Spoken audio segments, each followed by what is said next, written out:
There's a reason that Pinot Noir is one of the most popular grapes, and it comes in so many different styles. In this tasting, I'm really thrilled to show you two different vintages of the Marietta wines. Marietta is a winery in Mendocino in Northern California. I love the way these two Pinot Noirs have so much in common, but the complexity and the differences in the two vintages is something that is so fun to explore. Whenever you're tasting two wines from the same producer, either from a similar vineyard, in this case we're trying two different vintages, it's really fun to try them side by side if you have that luxury. And it's interesting to see the difference that a vintage makes. So the first wine that I am trying is 2016, and the duo of wine, if you even look at the back of the labels, you'll see the alcohol levels just about 1% in difference between the 16 and the 17. And the interesting thing about Pinot Noir is it's a very thin-skinned grape, so if you look through it, you can kind of read through it and see your fingers.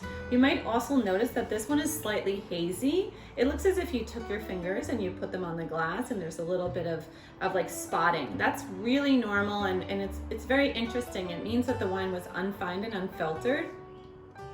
So when I smell this wine, it's very subtle on the nose. It's a lot of red fruit, is typical from Pinot Noir, and has sort of a strawberry, cherry, wild berries, red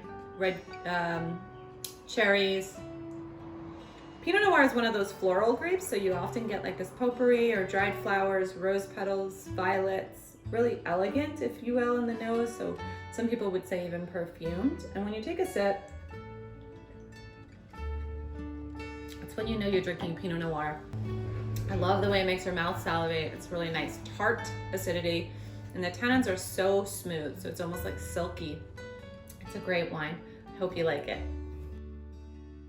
And the duo of wine, the 2017, is a little bit higher in alcohol. How do I know that, you might ask? You just look at the back of the label.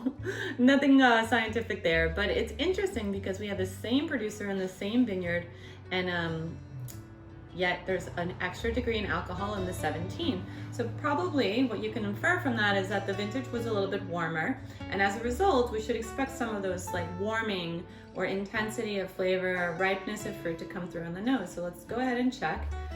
Pinot Noir being a thin-skinned grape, we still have that like nice transparent color where you can read through it. It's unfined and unfiltered, just like the first.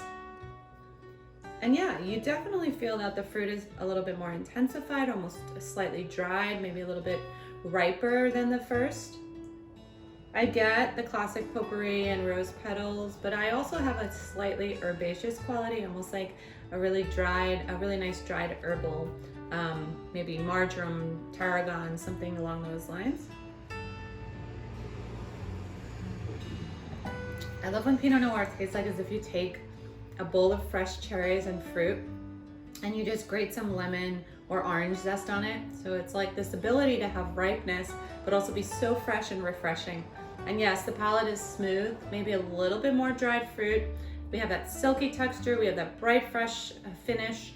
It's a really great wine if you're having filet mignon, if you're cooking some chicken or pasta or anything for that matter. This is one wine that can go with a wide variety of dishes.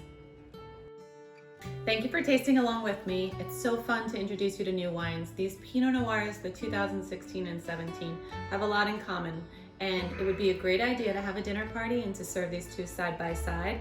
I would really start with the 16 and then go to the 17. I hope you enjoy these tastings and these videos, and please let us know your comments. Till next time, cheers.